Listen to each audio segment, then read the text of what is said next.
Shalom, saya bersyukur dan berterima kasih kepada Tuhan bahwa Tuhan masih memberikan saya kesempatan untuk memberitakan Injil. Tapi sebelumnya saya berharap ini rekan-rekan semua atau umat Tuhan dalam keadaan baik, dalam perlindungan Tuhan, sehat. Jika kalau dalam ada keadaan proses kehidupan, tetap kita harus kuat di dalam Tuhan. Jangan lupa berdoa, berharap dan berpengharapan kepada Tuhan. Tapi sebelumnya saya akan memperkenalkan nama saya Yeni Milu, NIM 2002057 semester 5, Prodi Pendidikan Agama Kristen, Sekolah Tinggi Agama Kristen Kupang. Dan sebelum kita memulai dan dalam pemberitaan firman ini, saya mau mengajak kita semua untuk mengucap syukur dan berterima kasih kepada Tuhan untuk waktu dan kesempatan ini. Mari kita berdoa. Tuhan Yesus, terima kasih Bapa. Hamba percaya bahwa Engkau Bapa yang baik dalam kehidupan kami. Kuatkan hati kami, pikiran kami Bapa, untuk menjalani kehidupan kami dengan kehendak-Mu Bapa. Dan jika Engkau mendapati kami tidak sesuai dengan kehendak-Mu Bapa, tolonglah kami, lindungi kami, mampukan kami. Saat ini kami mau mendengarkan firman Tuhan. Bicaralah bagi kami dan Engkau tolong umat Tuhan yang mendengarnya. Engkau urapi dengan kuasa Roh Kudus-Mu, dan juga hamba yang membawa firman Tuhan. Tolong biarlah apa yang hamba bicara ini berasal daripada Engkau dan bukan berasal daripada diri pribadi hamba sendiri. Terima kasih Tuhan, terima kasih Yesus, kami berdoa. Amin. Saat ini saya akan membawakan tema mengampuni sesama, terdapat dalam Matius pasal 6 ayat 14. Karena jika kamu mengampuni kesalahan orang, Bapa yang di surga akan mengampuni kamu juga. Mengampuni adalah tindakan memaafkan orang yang bersalah. Dalam Alkitab kata Yunani yang diterjemahkan mengampuni berarti merelakan Tuhan memerintah kita untuk mengampuni sesama agar kita dapat diampuni dari dosa-dosa kita sendiri, serta diberkati dengan kedamaian dan sukacita. Dengan demikian, mengampuni berarti pembebasan atau pelepasan dari kesalahan dan dosa. Setiap orang pasti pernah melakukan kesalahan, baik terhadap diri sendiri, terhadap orang lain maupun terhadap Tuhan. Walaupun demikian, kita semua orang bila melakukan kesalahan cepat untuk meminta maaf atas kesalahannya. Demikian pula tidak semua orang mau dengan hati untuk memaafkan atau memberikan pengampunan kepada orang yang bersalah kepadanya, apalagi jika dirasa bahwa kesalahan sesungguhnya terlalu berat dan menyakitkan hati. Dari sini kita dapat pahami alasan Bapa mengutus Yesus lahir ke dunia ini sebagai pendamai atas dosa-dosa kita. Kita harus belajar mengampuni orang yang bersalah kepada kita, seperti Yesus mengampuni dosa-dosa kita. Dan dari sini kita semua tahu bahwa dosa itu sangat-sangat tidak baik. Tapi kadang kita mau untuk bergaul dengan dosa itu sendiri. Dan dari sini ada dosa yang jika kita tidak mau mengampuni, yang akan terjadi dalam diri kita kalau kita tidak mau mengampuni sesama kita, maka tindakan itu akan terjadi. Kita tidak akan memaafkan orang, tidak mau mengampuni, dan dapat mengakibatkan menumbuhkan rasa dendam yang sesungguhnya dapat merugikan diri kita sendiri. Yang kedua, kepahitan yang berkepanjangan. Yang ketiga, permusuhan dan kebencian, kekecewaan dan kemarahan. Saling menyakiti satu sama lain dalam sikap, tingkah laku, pikiran dan perkataan. Tidak mengampuni merusak hati kita dan menyakiti hati Tuhan. Dalam arti kita juga menyakiti perasaan Tuhan. Dan dari dosa ini kita tahu bahwa ada macam-macam dosa yang bisa terjadi jika tidak mengampuni, yaitu sikap, perkataan, dan perbuatan akan terjadi dan keluar dalam diri seseorang, dan juga bisa terjadi dalam diri kita sendiri, sehingga kita tidak bisa mengampuni. Sikap, tingkah laku, dan perkataan dan perbuatan itu bisa kita melakukannya tanpa kita sadari, ataupun kita sadari dan kita melakukannya, itu tidak baik. Untuk itu kita harus saling mengampuni sesama kita. Dan ada sesama kita yang mungkin mengucapkan kata-kata yang tidak benar, yang menyakiti hati kita, mendustai kita, atau berbohong seperti itu, bahwa apa yang kita tidak lakukan tapi mereka mengatakan bahwa kita melakukan. Maka untuk itu kita harus mengampuni mereka. Dan juga yang ketiga itu, jangan menyimpan kesalahan sesama kita sehingga menjadi dendam dalam hati kita. Kita menjadi rasa dendam karena kita tidak mau mengampuni, dan itu akan berkepanjangan dan akan merusak hati kita, akan membuat kita merasa tidak nyaman dalam kehidupan kita. Dan yang keempat, akan menjadi permusuhan dengan sesama kita, dan kita tidak saling menyapa satu sama lain. Dan dari sini bahwa akan terjadi satu konflik yang tidak baik dengan sesama kita, dan tidak adanya sikap, tingkah laku yang saling mengasihi. Dan yang kelima, dengan tidak mengampuni, hati kita akan rusak, tidak ada damai sejahtera, sehingga tidak merasa bersyukur akan kehidupan yang Tuhan berikan, sehingga menyakiti hati dan perasaan Tuhan. Dan kita harus sadar bahwa apapun yang kita lakukan di dalam kehidupan kita, terlebih juga kalau kita tidak mengampuni sesama kita, hati Tuhan itu terasa kita tidak menghormatinya dalam kehidupan kita. Untuk itu kita harus belajar untuk mengampuni. Dan juga yang keenam, ada pertengkaran amarah dengan sesama kita. Hal ini akan membuahkan hasil atau hal yang tidak baik dalam kehidupan kita, bahwa pertengkaran dan amarah itu sangat merugikan kita dan sesama kita. Untuk itu kita tetap harus memiliki hati yang mengampuni sesama kita, dan kita harus menanamkan dalam diri kita bahwa menjaga hati dan perasaan Tuhan itu sangat penting, sehingga kita tidak melakukan dosa, tidak melakukan hal-hal yang tidak diinginkan. Karena kalau kita tidak mengampuni, kita pun merasa sakit. Kita tidak mengampuni akan menjadi hal-hal yang fatal.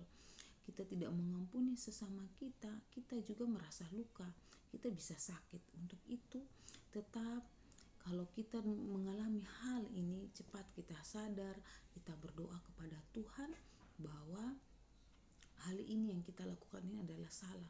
Tuhan tuntun dengan kuasa Roh Kudus agar kita tidak melakukan dosa-dosa ini.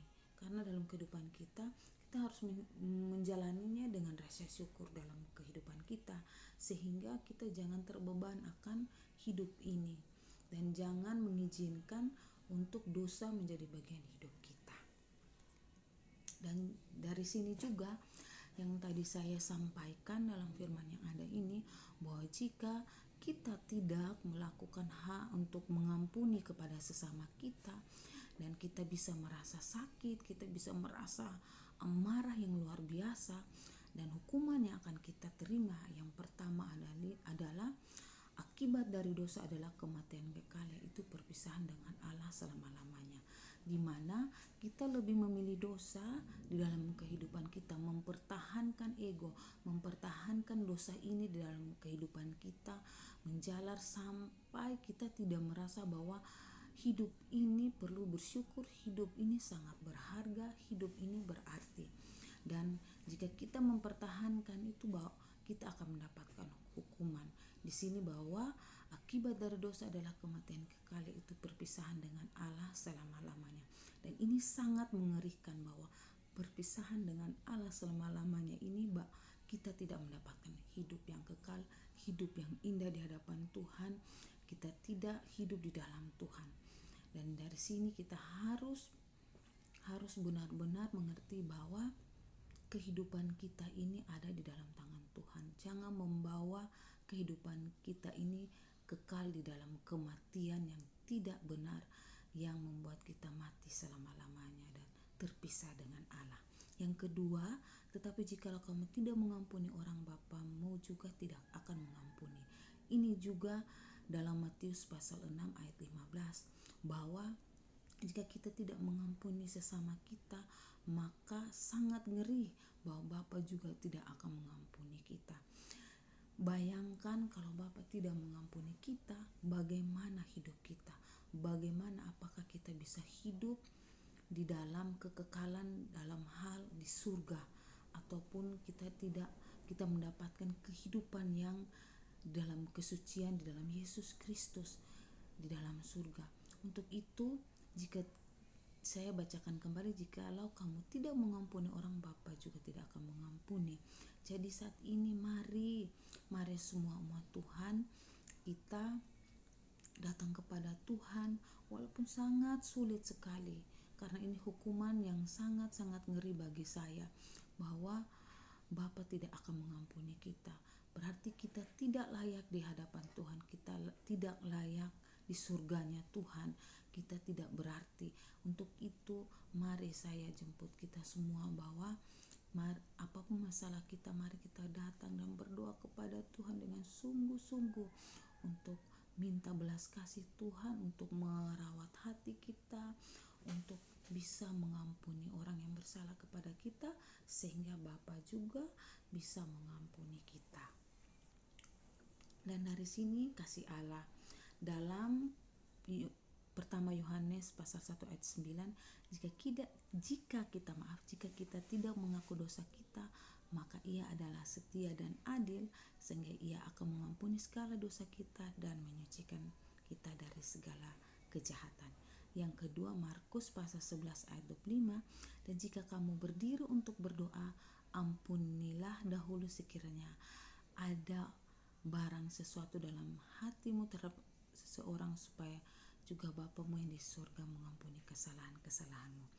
Yang ketiga, Rasul Yohanes berkata, marilah kita saling mengasihi sebab kasih itu berasal dari Allah, dan setiap orang yang mengasihi lahir dari Allah dan mengenal Allah. Barang siapa tidak mengasihi, ia tidak mengenal Allah, sebab Allah adalah kasih. Terdapat dalam pertama Yohanes pasal 4 ayat 7 dan 8. Jadi Allah adalah sumber kasih yang mengasihi, penyayang dan juga pemaaf. Yang keempat, Yohanes pasal 3 ayat 16, karena begitu besar kasih Allah akan dunia ini, sehingga Ia mengaruniakan anaknya yang tunggal, supaya setiap orang yang percaya kepadanya tidak binasa, melainkan memperoleh hidup yang kekal. Semua ini kita belajar daripada Allah bahwa Ia adalah sumber kasih itu. Kita harus meneladani kasih daripada Allah, sehingga kita dapat menjadi manusia yang memiliki kasih seutuhnya untuk mengasihi Allah dan sesama kita. Kita juga dalam menjalani kehidupan kita harus menyadari bahwa harus ada pertobatan, mengakui dosa kita di hadapan Tuhan, bersungguh-sungguh dalam doa kita, menyesali bahwa dengan tidak mengampuni kesalahan-kesalahan orang lain terhadap kita, maka kita akan melukai diri kita sendiri dan juga orang lain. Terlebih kepada Bapa di surga, kita harus bertobat dan lahir dari hati yang kita sendiri dengan berniat untuk tidak berbuat dosa lagi. Hal ini sangat penting.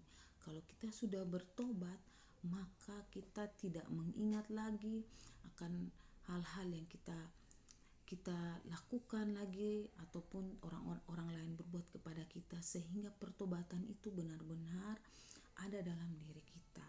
Dan kita mohon ampun, minta belas kasih Tuhan, dan mau menghidupi cara hidup yang baru dalam kehidupan kita. Minta tuntunan dari Roh Kudus untuk membimbing kehidupan kita agar lebih mengasihi sesama dalam perbuatan. Sikap hati kita terlebih menjaga hati dan perasaan Tuhan, sehingga hidup kita ini berarti dan tidak hidup dalam dosa. Karena mengasihi sesama adalah bukti kasih Tuhan bagi kita. Dan jika kita tidak mengampuni sesama kita, maka Bapa pun tidak mengampuni kita. Jadi kita harus benar-benar memahami akan keselamatan kekal di dalam hidup kita. Pertobatan ini sangat penting dalam kehidupan kita. Jika kita melakukan dosa, maka kita harus datang kepada Tuhan. Kita harus minta ampun kepada Tuhan dengan sungguh-sungguh. Kita harus minta belas kasih Tuhan. Dengan pertobatan ini kita akan hidup dengan benar. Kita akan hidup sungguh-sungguh di dalam Tuhan. Asalkan kita benar-benar berharap dan berpengharapan kepada Tuhan bahwa pertobatan ini pertobatan dalam diri kita sendiri. Dan dari firman Tuhan ini saya mengajak kita bahwa dari awal firman sampai saat akhir ini, marilah kita saling mengampuni satu sama lain.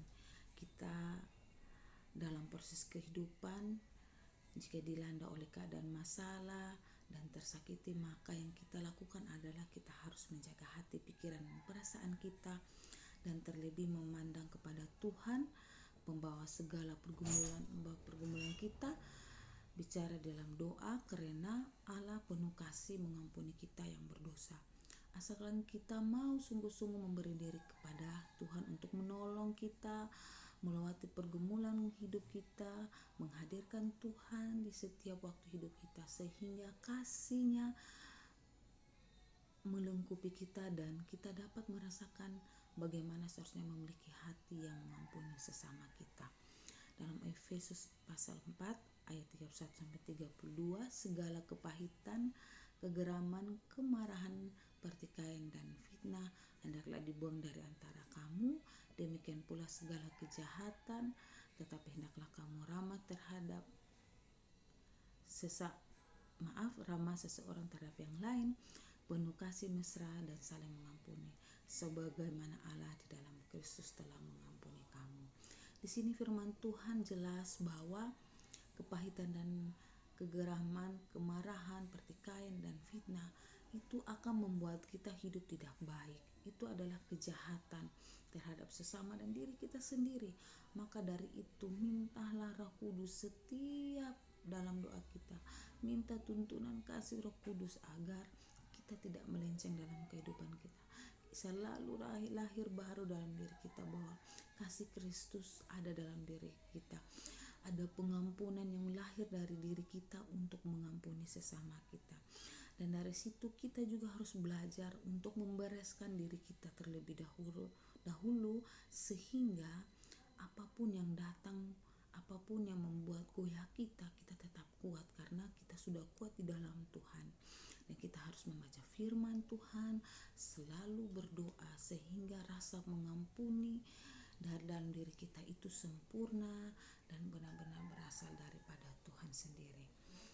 Dan dari ayat firman Tuhan ini saya bersyukur bahwa Tuhan masih menjaga dan melindungi kita saat ini, dan semoga firman Tuhan ini memberkati kita di dalam kehidupan kita bahwa sesama kita itulah adalah hidup kita untuk saling bergaul dengan satu sama lain dengan baik, dan juga selalu mendoakan jika kita terluka atau jika kita keadaan tidak baik, jangan lupa berdoa dan juga minta hati Tuhan untuk bisa kita mengampuni orang yang bersalah kepada kita. Dan pertobatan itu penting.